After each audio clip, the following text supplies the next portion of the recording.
Good evening, and it's a privilege to welcome you to this very important and timely conversation that Tikvah's Jewish Parents Forum is hosting in partnership with Tikvah Online Academy.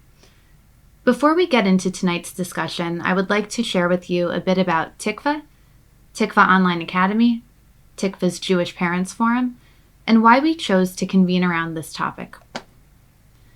Tikvah is a think tank and ideas institution that produces some of the most important scholarship in the Jewish world today and educates thousands of young adults through our many educational programs, like Tikvah Online Academy, or as we call it here, TOA. TOA is one of our flagship educational programs where middle and high school students explore big ideas in online seminars with intellectually curious young Jews from around the country. In a way, it's Tikvah's very own success story of combining technological advancements with the magic of master teachers and seminar-style learning to offer high-level supplementary education in Jewish, Zionist, and Western thought. Over the last number of years, many parents within our community, mothers and fathers of Tikvah students like yourselves, approached us to share their concerns over trends within the broader educational climate in America today. And so, we created the Jewish Parents Forum to provide a community and a center of gravity for parents grappling with the challenges of raising morally courageous Jews and Americans amidst the moral hazards of the moment. Over the past 2 years, we've convened around many important topics: social media and free speech, how to creatively engage teens in Jewish holidays, the important role of Jewish grandparents, anti-Zionism on college campuses, how American history is being taught in classrooms today, and many more. Tonight, we will discuss an issue that's burning quite brightly on our minds at the moment: ChatGPT, and more specifically, what the introduction of this type of AI platform means for learning, creativity, and the development of our children themselves. Just this past weekend, Henry Kissinger shared in the Wall Street Journal that generative AI presents a philosophical and practical challenge on a scale not experienced since the start of the Enlightenment. So, as parents, how can we guide our children through this unprecedented and ever-changing technological landscape? And how can our tradition serve as an invaluable guide? I'm thrilled to be joined tonight by Rabbi Mark Gottlieb, Senior Director at Tikvah, and Dr. Christine Rosen, scholar, cultural critic, and senior writer at Commentary Magazine. Rabbi Gottlieb, Christine, thank you for being here. And to our virtual audience, welcome. Following our discussion, you'll have some time to ask questions, so please leave any questions you have in the Q&A box. And with that, let's get started. Christine, what is ChatGPT? What are its benefits and opportunities? And in your view, what is its redemptive value? ChatGPT is one of many generative AIs. They're called, the GPT stands for Generative Pre-trained Transformer. It's kind of AI technology that helps users search for long-form question and answers. You can think of it as a kind of complex autocomplete. There are lots of these in development right now. OpenAI is the company that developed ChatGPT. They're about to come out with a new version, GPT-4. Google is building one called Bard. Bing and Microsoft have one. Silicon Valley startups like Stability AI, Character AI are all working on these kinds of generative AI tools. ChatGPT has gotten the most attention recently, in part because a lot of journalists started having conversations with the ChatGPT and trying to find out, if you will, if it has a soul, what it thinks about politics. And there were some both hilarious and somewhat disturbing stories that I'm sure all of you saw, that Kevin Roose in the New York Times found himself deeply unsettled. He had a very bizarre conversation with Microsoft Bing's AI chatbot. CNN's Samantha Murphy Kelly also talked to the AI, and it declared that she was rude and disrespectful, and wrote a short story about one of her colleagues getting murdered. So that there are a lot of very strange stories coming out of this AI. But when we think about its possibilities, one of the things you think about is how it can make more efficient synthesis of knowledge, right? So we have a lot of information in our world today.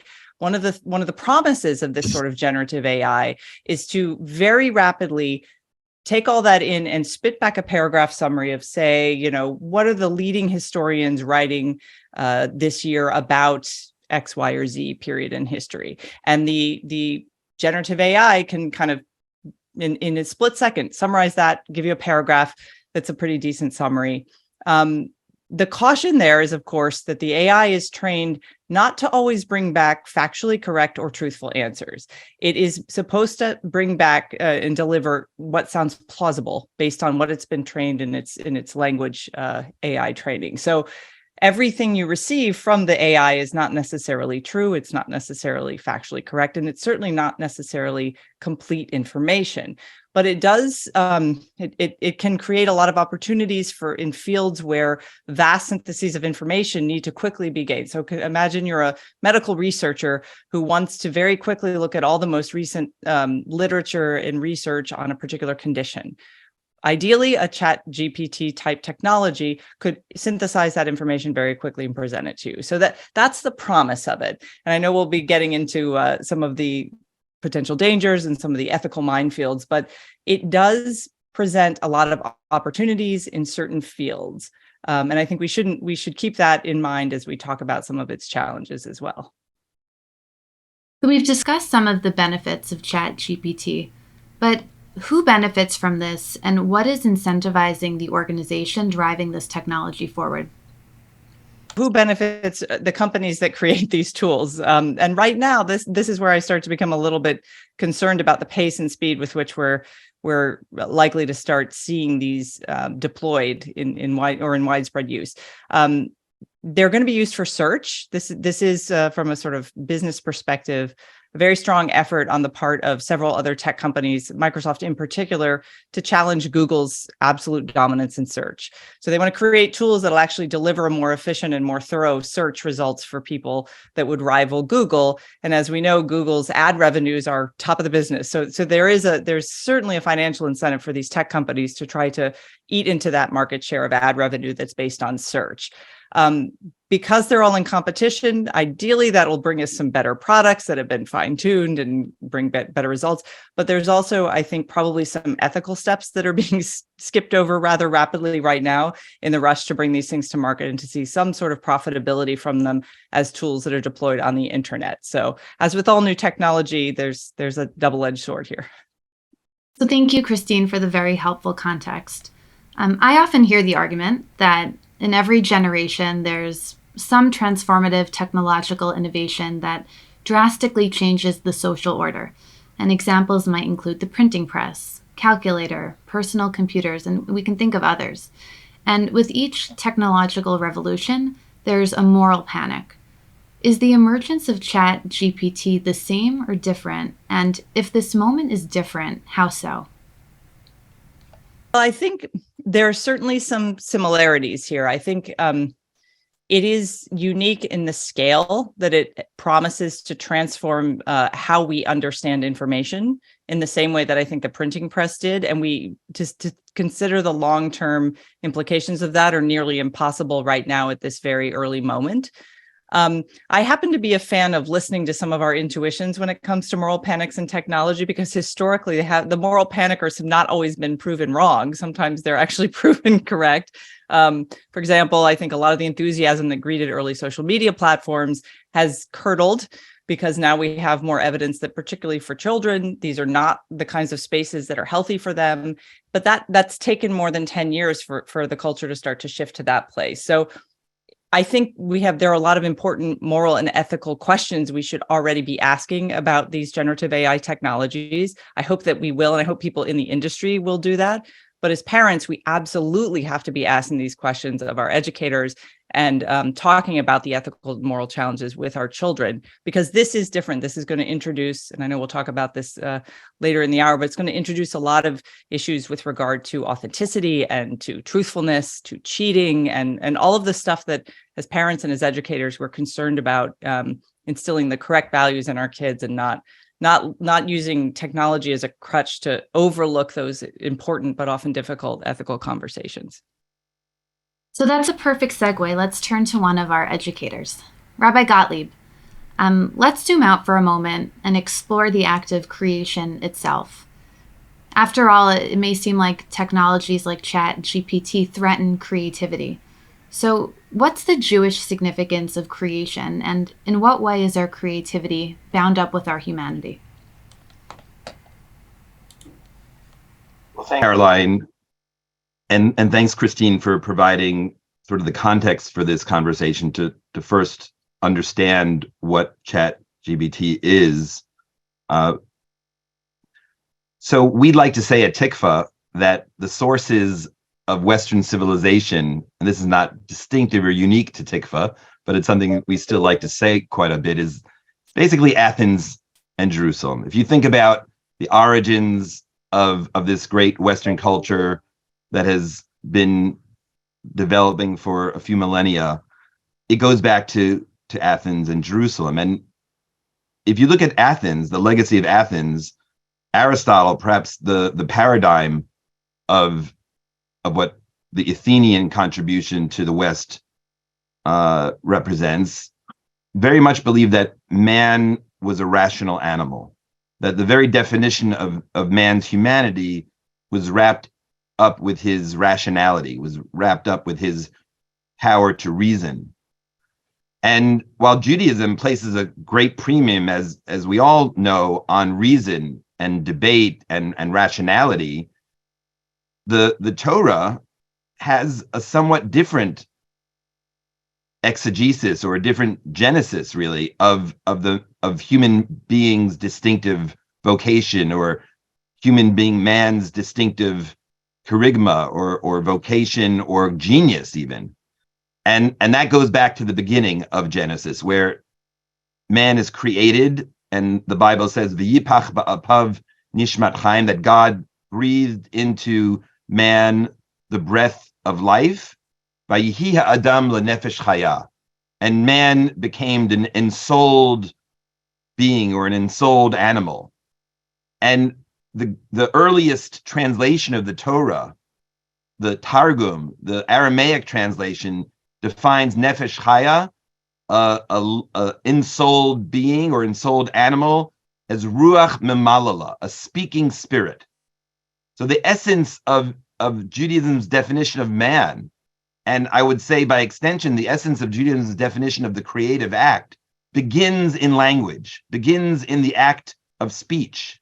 Just as God created the world with 10 utterances, man creates his world, his universe of discourse, through speech and language.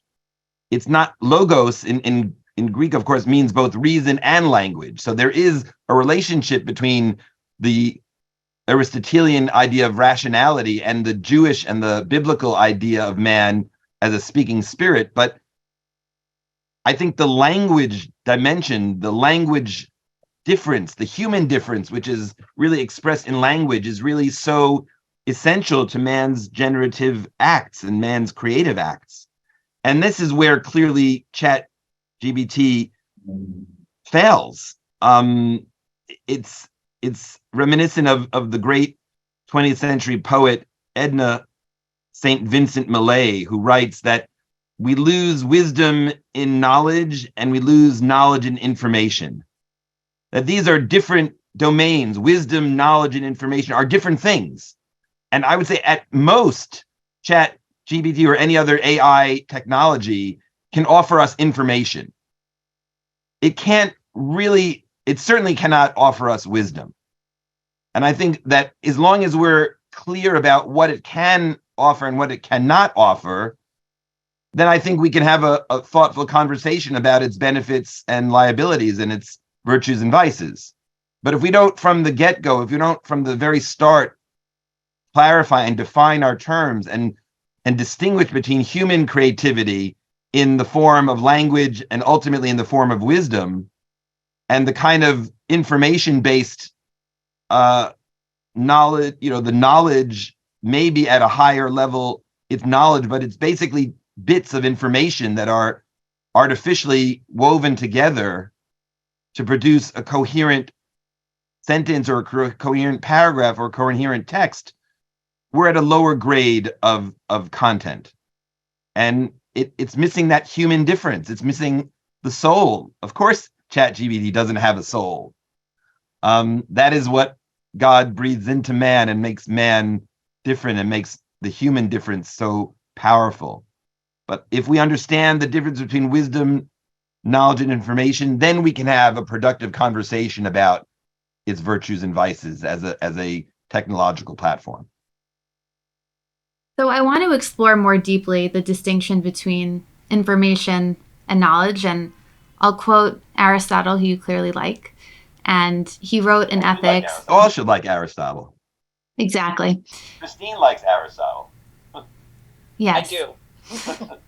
So he wrote, and I quote, "We are inquiring not in order to know what virtue is, but in order to become good."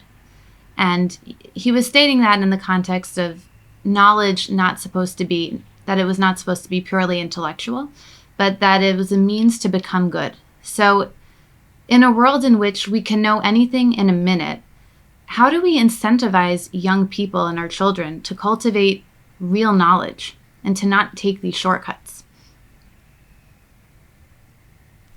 Well, I think you said it. You implied in your own question, Caroline, the response is it's building a culture that understands, the difference between wisdom and information, and that understands that there is an ethic or an ethical question attached to technology. Somehow there's a common conceit that technology is neutral, is morally neutral. This is what you hear a lot. And intelligent people say this. This is not, I don't mean to put this down, but it's a little short-sighted. The idea that technology is neutral morally or ethically, I think it is really missing something more essential. And here, the great English writer and scholar and religious apologist C.S. Lewis, he gave a number of lectures at the University of Durham in the early 1940s during World War II that then became a book called The Abolition of Man, which is a great little volume. It's got a great provocative title, The Abolition of Man. And Lewis sort of puts the lie to the idea that technology is always neutral. It's just a tool and it can be used for good or bad, but that the technology itself is totally neutral. And there's some sense that is true, but it's missing, I think, a larger point. And let me just cite for you, it's, I think, a wonderful line that man's power over nature, and here you could say man's power over technology or man's use of technology, turns out to be a power exercised by some men over other men with nature or technology, for our purposes tonight, as its instrument. In other words, technology is made by people. And because it's made by people, one has to really interrogate the motives and the intentionality and the purpose of any technology. And he says it even more powerfully on the following page, that each new power won by man is a power over man as well. That each advance in technology or in our conquest of nature leaves man weaker as well as stronger. In every victory, besides being the general who triumphs, he is also the prisoner who follows the triumphal car. And I think there's a lot of wisdom in Lewis here to put us on notice that we need to cultivate a culture, a community that understands that there are moral implications of everything that we do, and that those moral questions have to be posed even to the technologies that we think are neutral, that we think in our conceit that we can control, because Lewis is warning us that ultimately they can come to control us. And that when we think that it's man conquering nature, it's really some men who have conquered some aspect of nature who will use that over other men and be in a position of power. I think that's really vital as we look at these new technologies to think about the power deficit or the power imbalance between those that are making these technologies and those that are using and ostensibly benefiting from these technologies. I think it could be very alluring and tempting, but it can also be extremely dangerous, where our authenticity and our sense of that human voice, that voice of human language, is lost. And if I could add that, I'm so glad you brought up Abolition of Man. There's a wonderful passage later in the book where he talks about how this also, this embrace of technology by some who then cut off access to it for others at times for reasons of power or politics, it also is cutting off future generations' ability to understand how to live in the old way. So he talks about how, all of this so-called progress, each generation is more and more removed from what came before by dint of the embrace of technology in this particular way. And that cuts off future generations from the kind of wisdom that Rabbi, that you're talking about, the sorts of lessons that need to be learned that I think too often when it comes to our personal technologies these days, we think we don't need, right? We value efficiency and convenience and speed. And those are all nice things, but those aren't values. Those aren't virtues. Those aren't the things that we should build lives around. And I think too often these new technologies come along and the, as you said, the seductiveness of their power leads us to forget that we shouldn't see them as any sort of grounding for those sorts of virtues. So it's very reminiscent, I would say, Caroline, Christine, to the resume virtues and the eulogy virtues that yes, David Brooks exactly. Those the first set are real virtues like compassion, wisdom, caring, and the efficiency and the ambition. They are more mixed, and those to be able to discern the difference between true virtues and what seem to be maybe faux virtues or virtues of a technological age, that's critical. And I don't think ChatGPT does much to help cultivate those true virtues. No, indeed. You were talking about authenticity. I'll let Caroline speak. There's a phrase that's used when people use these technological platforms at scale to achieve whether it's misinformation or political sort of impact, and it's called coordinated inauthentic behavior. And that's actually something that ChatGPT and other generative AI poses will actually make worse, because it's going to be possible to do that at much higher speeds with much greater sophistication. I'll just give you one example to think about. Human lobbyists, some people believe human lobbyists are the bane of how our democracy works. They go in, they have their single issue, they throw money at the congressmen who then don't make decisions they should. Imagine if you had generative AI targeting constantly every single representative for any myriad number of issues, just throwing information at them and lobbying them in a way that sounded human and that was quite persuasive or badgered them enough to change their mind. There are all kinds of possibilities for this tool, for this sort of, unfortunately, this coordinated inauthentic behavior. And I think that's why Rabbi Gottlieb's absolutely right, that making sure we don't lose sight of the authentic behavior and the authentic virtues is very important. Absolutely. So, Rabbi Gottlieb, you've put us on notice that technology may not be neutral. And Christine, you spoke about this embrace of technology. And I can't help but think about the emphasis on STEM in schools across the country, and even in camps. Camps have STEM components these days. Obviously we don't want to stifle innovation, and STEM is important, but what do you think of the emphasis on STEM in our schools? And why is it so important, in your views, for young learners to really study the humanities, especially at a moment like this?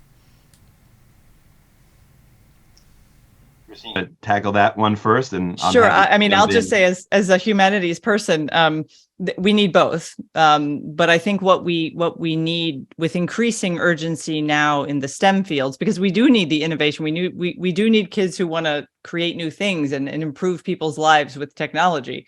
But we also need a grounding in ethics and the STEM fields right now, and particularly computer engineering reminds me of the early days of the medical field before bioethics and other sort of ethical agreed upon principles really became mainstream in the field and really started to become a requirement of the people who were educated in that field.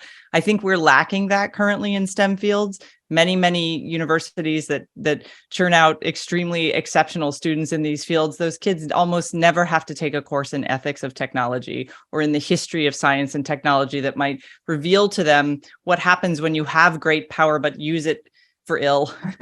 So I think we are at a very important and that's where the humanities really shines. That's where history and philosophy and the social sciences can actually open up a whole new way of looking at a technical challenge that isn't just a problem to be solved, but that once solved can create unintended consequences, can create an impact that might actually end up becoming quite a moral hazard for society. All of those issues are where the humanities are really so vital. And we aren't seeing enough of that in our STEM coursework, and particularly in the college level. I hope that in the future we will start to have that as a requirement in the same way that anyone who wants to go to medical school has to take these courses in ethics.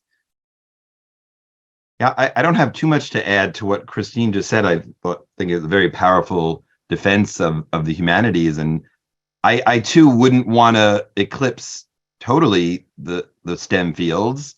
But I wouldn't want the STEM fields to eclipse the humanities. And I think that's what, unfortunately, we're seeing more in that direction today than in the other direction. I think we're more apt as a society. Maybe it has something to do with our consumerist tendencies. Maybe it has to do with perceived gaps in education versus other advanced countries that we might be worried that we could conflict with at some point in a military or political context. But that's the danger of STEM becoming almost like a totem or a mantra, to the point that it blocks out or boxes out the humanities, which clearly needs to be defended and clearly needs. There was an article, I think, in the New Yorker today or recently about English majors being radically reduced over the past decade compared to just a couple of years ago. Rabbi Joseph B. Soloveitchik has this very well-known typology, Adam 1 and Adam 2, the two different chapters of Genesis, the opening chapters, Genesis 1 and Genesis 2, these ideal forms of the human being. It's Adam, but it's Adam and Eve, really, 1 and 2. And Adam 1 is really the man of science or conquest. Someone like very much in the Baconian spirit of conquering, nature for human purposes to relieve the estate of man. And that's really science, right? That really is science. And Adam 2 is the more community bound, the more spiritual, the more, he wouldn't have loved that term spiritual, but the more dialogic, the one trying to understand his place in the universe in terms of meaning and purpose and mission, not just doing. And many people read this story, the Lonely Man of Faith is the essay where he presents this as a kind of equal footing. Adam 1 and Adam 2 are on an equal footing. But if you read it really carefully, you see that Adam the second really gets almost the last word, where the prophet Elijah's disciple, Elisha, becomes Adam 2 from Adam 1. And so I think about the sciences and STEM eclipsing the humanities, and I think of what would happen if Adam 1 eclipsed Adam 2. That would not be a happy outcome, and we'd be missing something profound. So I don't think it has to be a battle, the two cultures, what C.P. Snow said, sciences and the humanities always at each other's throats. I think ultimately there could be a real synergy, but there has to be more respect for the humanities than there is today, I think, in the public square.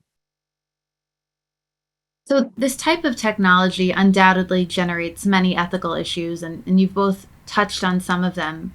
I'd assume that the one that comes to mind first for parents is cheating. So, for the record, is using ChatGPT without disclosing your usage a form of lying? And if so, how do teachers today navigate what's now being called an epidemic of cheating? I read an article a couple of days ago in the Free Press where an English professor in the CUNY system shared that, and I quote, "I didn't get into academia to become a cop." So, how does the introduction of technologies like ChatGPT impact the role of teachers, and what's their responsibility in maintaining academic integrity? I'll answer the first question, which is that I do think it is cheating to use ChatGPT when you're asked to give your own voice and your own words in response to a question. Using a generative AI is not your words. It's something else. I won't even say someone. It is something else, and it should be disclosed for what it is. The epidemic of cheating, it is very important. I'm really glad you brought that article up by Susie Weiss. It was a wonderful piece, which we should think about ChatGPT entering the culture at a moment where we already have concerns about plagiarism and cheating and all the stuff that's going on. There is one tiny sliver of hope I can offer, and that's that ChatGPT has so rattled, particularly professors in literature and history, where in philosophy, where there's a lot of writing assignments for students, that they've actually gone really old school, some of them, particularly at the college level. So they're having students write essays longhand.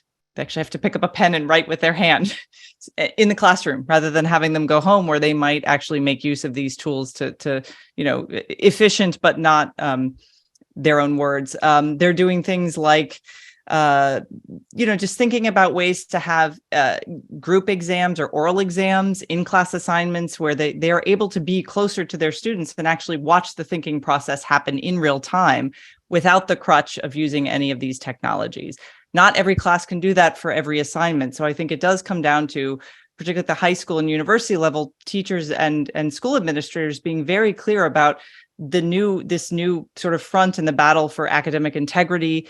If your school has an honor code, this has to be addressed from now on. We can't act as if it's not out there.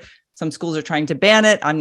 That's fine. That's their decision to make as a community, but it still should be discussed in terms of honor and academic integrity, not in terms of, look at this nifty tool, because I think that's the only way, particularly for young people, to understand it as something as serious as, this is, where does it stand compared to plagiarism? If you give students an assignment, you can say, well, you may use ChatGPT, but you must footnote it. You must acknowledge that you use ChatGPT for this section of your paper. There are ways to teach them this, and by doing, but I think we absolutely have to understand it as something that isn't the same thing. As Rabbi Gottlieb said earlier, it's not the same thing as the human voice, whether that human voice is writing a paragraph summary of World War I or, a beautiful poem. It is not the same thing as the human voice. So we have to make those distinctions, and we have to do it sooner rather than later in the classroom. It would be an interesting ethical exercise to wonder, counterfactually, why would it not be cheating? To me, it's so self-evident that it is a form of cheating. I think the work, the labor would be on the other side of, how could this possibly not be cheating? But I think if we just zoom into the particular action or the transaction here that the ChatGPT can affect, I think we're losing the larger question of that wisdom, knowledge, information trichotomy. We're losing the larger cultural conditions of health and excellence and flourishing. In other words, it's so obvious to me that it's a form of cheating. I wouldn't spend much time exercise over that one question. I'd try to say, what kind of educational community do we want to create where that wouldn't even be seen as a viable option, because it would be so far from that authentic voice and my real words. Now, you don't want to be naive, and people are going to do this, but you want to be in a culture or in a community where the ground rules are just different, and this is just not what we do. And maybe that's enforced by rules. Maybe it's socially, social stigma and social anathema. I think we need to, depending on where we are, we need to employ all the real tactics to protect ourselves and our children from ChatGPT taking over, where that's, as Lewis would say, it's some people using technology to really oppress or exercise power over other human beings, which is really, we're then damaging, as Christine said, like then we damage our own offspring and our own communities because we don't give them the tools to really create a thriving, flourishing, healthy educational culture. It's also an opportunity to remind each new generation that's growing up and receiving an education that in our digital age, that not everything, not even all information is online. To say nothing of knowledge or wisdom. Good old-fashioned books are there for a reason, and we still need them. We still need sources other than the internet. And one of the things that ChatGPT, I think, unfortunately, really endorses is the idea that everything you need to know is online. That's just simply not true. And the study of I'm a historian by training, so the primary source documents that will never be on the internet are vast and important for our human understanding.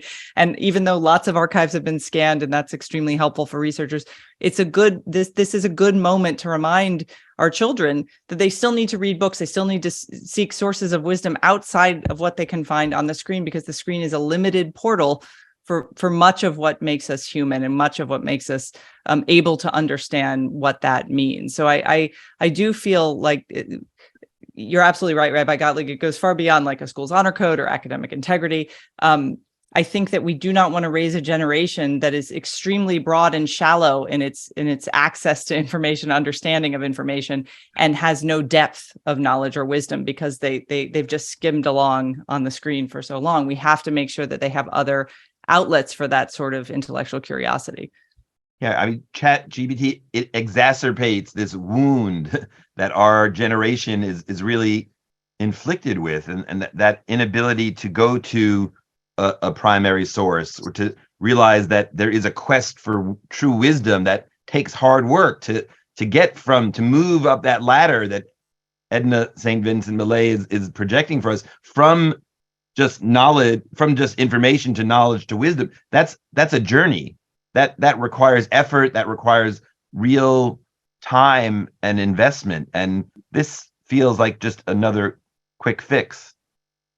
When it requires a moral guide in the form of an educator or a parent or a community member or a religious leader, it doesn't require merely a generative AI program. And that distinction is also, I think, unlikely to be lost, particularly for kids who don't have supportive environments. That you can well imagine a more dystopian future where, forms of generative AI will educate a large number of our, of the world's children. And that's not a good thing necessarily. It reminds me, I used to watch Star Trek and the original series. Now I'm dating myself, but they would occasionally take you to the planet Vulcan, where Spock, came from. And that was the lessons you'd see, lessons on Vulcan that were just the information. It felt like a computer. They sounded like computers because the Vulcans didn't have that emotion that the humans. Of course, Spock was half human, half Vulcan. His mother was human and his father was Vulcan. So there's some nice trivia. But yeah, it's that loss of the teacher and the loss of the real sense of a Masorah, we would say in Jewish context, in the Jewish tradition. It's like community that Rabbi Soloveitchik again has this beautiful image of this 1,000 years long tradition that you're thinking about the rabbis that you're learning from that are in the books, but you're thinking about them right next to you and talking to you. And that's so different. That's so vastly different than the kind of phenomena of the ChatGPT, where it's just processed information, like, the Frankfurters or salamis of wisdom, of knowledge and wisdom. So Rabbi Gottlieb and Christine, I want you to think now as parents. So when it comes to technology, whether it's TikTok or Instagram or Snapchat, I often hear parents make the following argument. They say these platforms are a part of modern life. They're unavoidable. Isn't it better if I let my kids use these platforms and learn to use them in a healthy way, as opposed to banning them, and then that could backfire? What's your response to that type of thinking, especially as it relates to platforms like ChatGPT? I actually think it's a parent's responsibility to keep their kids off of things for which they are not developmentally ready, or which are not appropriate given the values your family wants to uphold. And so I think social media is a perfect example of this. I think it's absolutely a healthy thing to keep your kids off of social media. I don't think 10 and 11-year-olds need to be on Instagram comparing themselves to Instagram influencers and celebrities. That's unhealthy. And we know it's unhealthy now. We have enough data coming in about what it does to the mental health and well-being of America's children when they spend hours and hours of every day on those platforms that were designed for use by adults, and that very, very young children are still on. So I would say it's you should ban them. You should actually take that stand against a culture that has no interest at all in protecting your children. On the contrary, it would very much like to monetize their attention for as many hours of the day that these platforms can, because they benefit from that. That said, as it becomes developmentally appropriate, yes, they live in the world that is full of this stuff. So how do you teach them how to live with it rather than be consumed by it? And I think we're at that moment right now with ChatGPT. So I imagine a lot of the parents and teachers listening are wondering, well, so what do we literally do if you're in a classroom and kids are going to cheat and this is available? How are they going to learn to write? How are they going to learn to do any of the things that we want them to learn to do to become well-rounded adults? Well, you got to try new things. So there's already a brilliant Princeton undergrad who's created Zero GPT, which actually flags copy that is written by GPT, by any sort of generative AI. So we're already building the tools to catch people using this stuff. So we have those already for plagiarism and other things. So we have those tools. But I think, again, to Rabbi Gottlieb's earlier point, it comes down to the values that you want to teach in the classroom. If you're a teacher, if you're a parent, you say, this is how we do things, and this is why this is right and this is wrong. And you ground that in a community that also supports those values. And that can be very difficult when the values, your faith community, your social community, your educational community, if they might agree with you, but the wider world is playing a totally different game. So you have to then teach your kids. I do this with my own sons. I say, okay, well, yes, that's the wider world, but here are the reasons why I don't think this is good for you. And when you're an adult, you might choose differently, but here's for now why we do these things this way. And that's the hard work. That's not easy. It will definitely, but will help you raise kids who are a little more independent minded, who can say no to things even while everyone else is saying yes. And as teachers, it forces us to be a lot more engaged in the sort of, at a values level, what our students really need from us as instructors, right? What are we trying to teach them beyond material or information? What kind of knowledge are we trying to convey? And how do we do that literally at the moment where we're worried they're going to copy an assignment or use a generative AI for it? Both of those are ethical. That's an ethical challenge either way. So we should be grounding them in the ethics of why we want them to do it the hard way.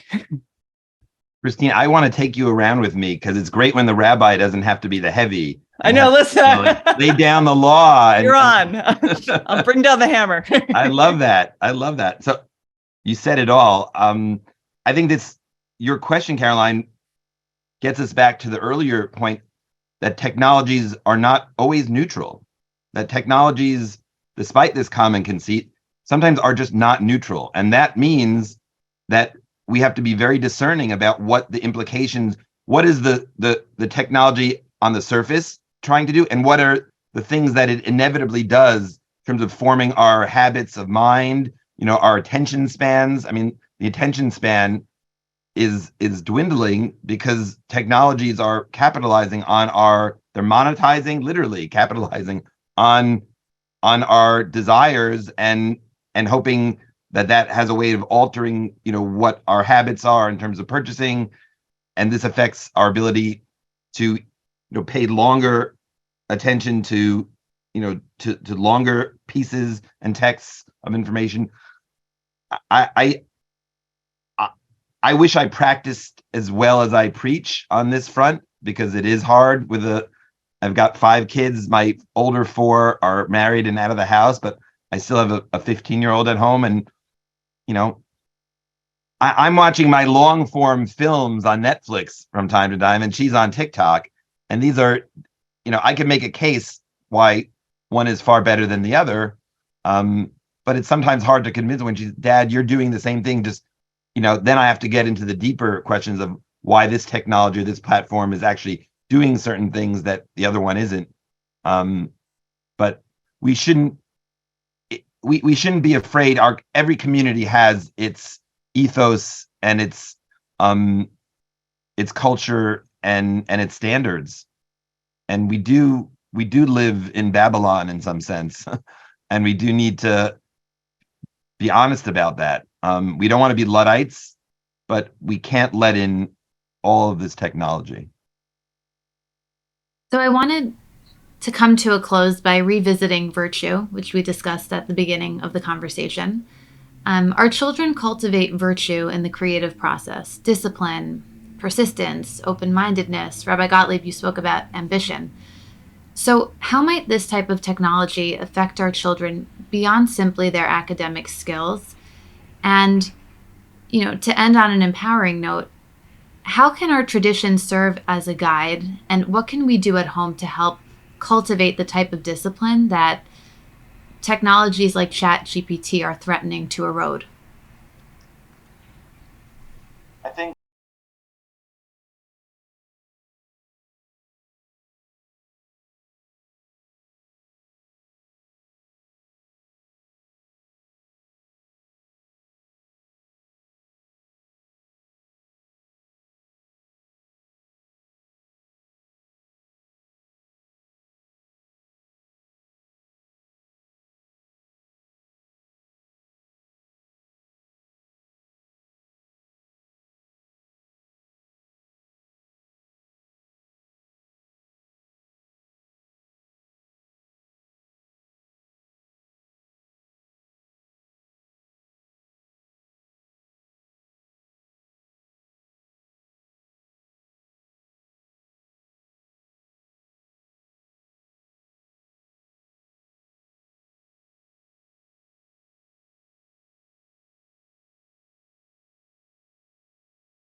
forming that kind of quick fix.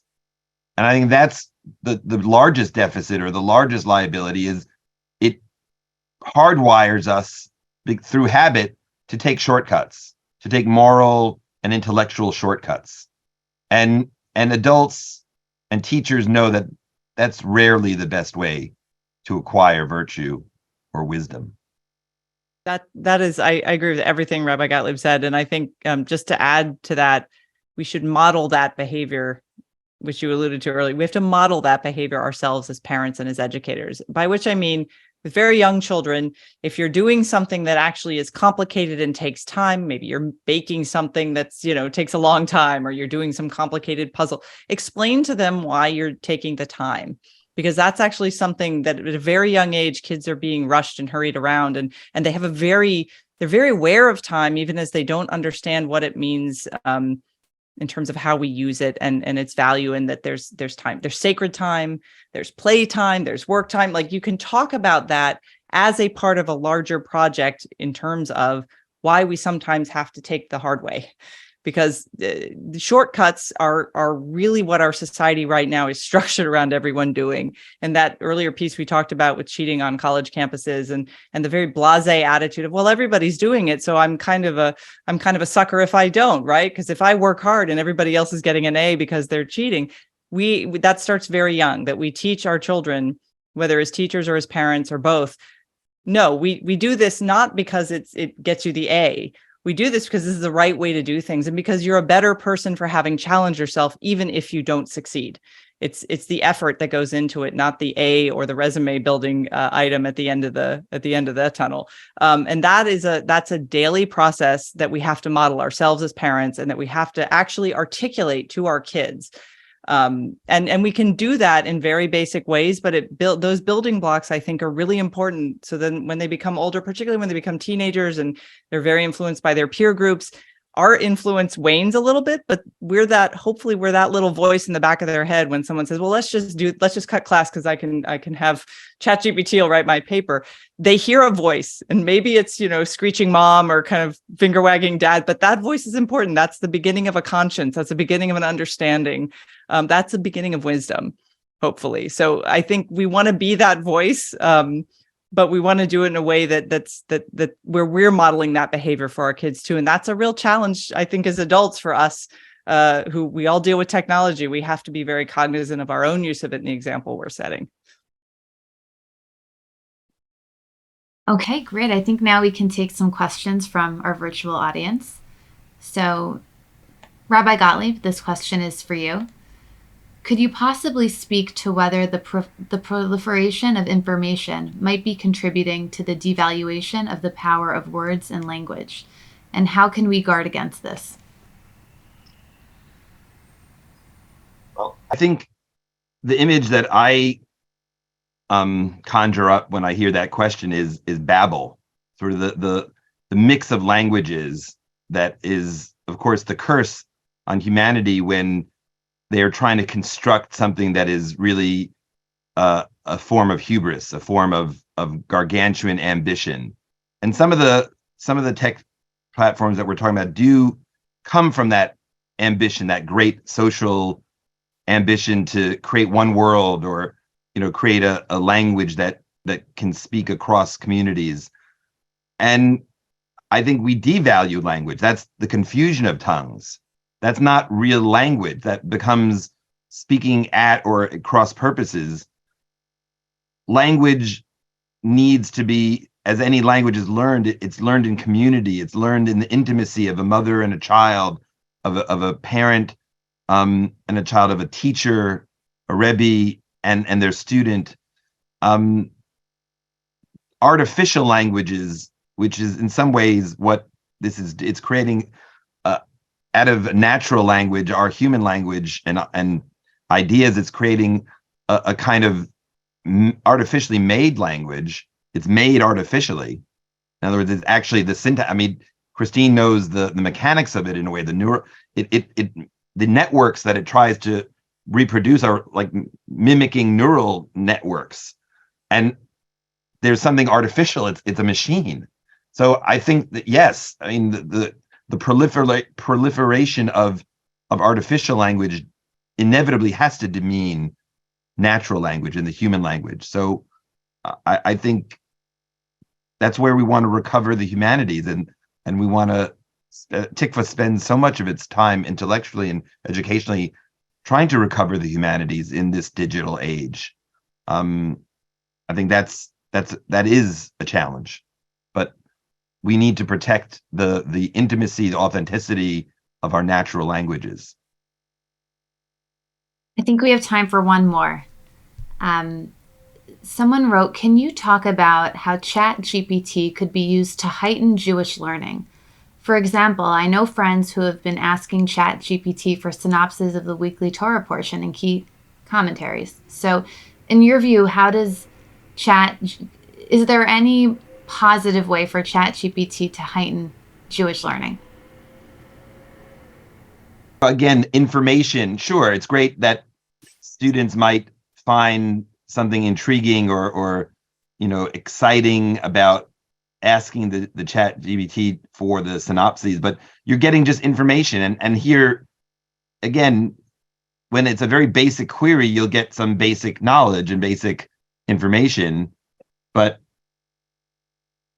it remains just information. I don't know, is that the real experience of opening up a sefer? It's certainly not that. And I don't pretend, people use electronic, Daf Yomi study. That's great. But there is a difference between, I go my synagogue, when I see the people at 5:30 a.m. or earlier before I get there, studying together in the Chavruta group or in the little Chabura group, that feels like a deeper, more enriching, more lasting kind of learning. Obviously, using ChatGPT to get some information is not a bad thing. I wouldn't say that that's a bad thing, but I would be worried about the reliance or the dependence on that as the vehicle, as the instrument for learning. That seems like a hollow or caricature-ish, shadow-like learning. It's also important to remember, again, this is designed to sound plausible. It is not designed to tell you something truthful. And in this sense, the great danger, and it is a real danger of these generative AI, they can exacerbate and accelerate trends with misinformation, disinformation. It'll be increasingly difficult to actually pinpoint and lay moral blame and culpability on a generative AI that, say, spreads horrible, say anti-Semitic stuff, racist stuff, anything bad it can create, because it is amoral and it is not neutral. That combination makes it a very potent weapon in the hands of people who want to create damage, who want to divide a country. So we really should be cautious about how we deploy this, because whatever answer it gives you, even if it's just a seemingly neutral summary, decisions have been made based on the information available and on the kind of the way it's designed. And it's not, it might be plausible sounding. That doesn't mean it's truthful. I think we have time for one more. As a teacher who is already dealing with this challenge, how do we make sure that our children will continue to learn how to think? I think the challenge is not only the fact that students like shortcuts, it also lies in the fact that some parents refuse to face this reality when confronted with it, often due to the fact that their children's GPAs will be significantly affected. So what do you say to the parent who is all for virtue and ethics, but is also all for their children's GPA and getting into college? Sometimes we got to make choices that are, that are really hard. This one doesn't even, it is hard. I don't want to minimize it.